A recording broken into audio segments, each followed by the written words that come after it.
Have I told you my John Henry prophetic word that I got? I don't think so. First of all, do you know who that is? Name sounds familiar. John Henry. Have you Yikes. heard of Johnny Appleseed?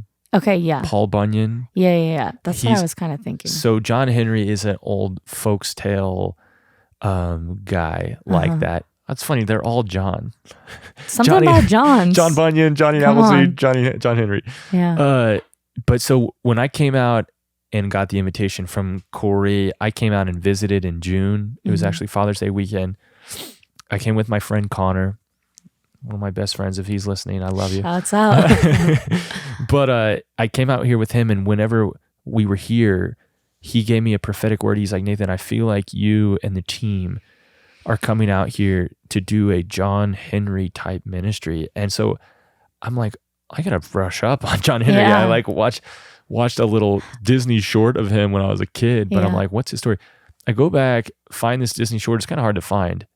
He's what? I think I know, but just keep going. So he's an African-American guy who worked on the railroad, right? Wait. And yeah, get this. So his story, I mean, and it's not a true story, it's a folktale, but I'm going to tell it like it is.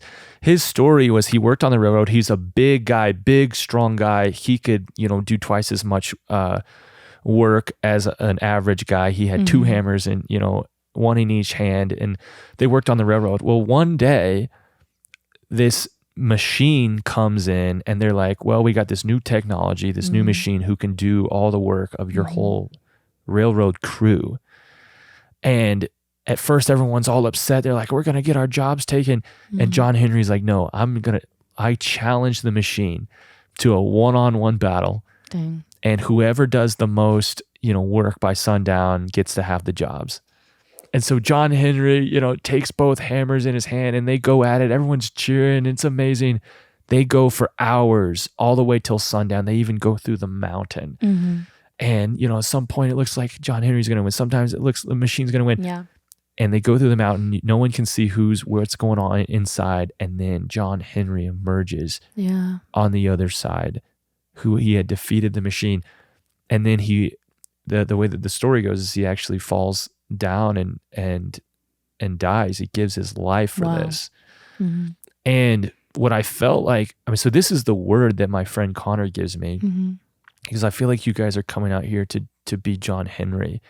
And what I felt like the Lord showed me was we're coming out here to build the ancient paths, if you will, the ancient paths of prayer. We're pioneering this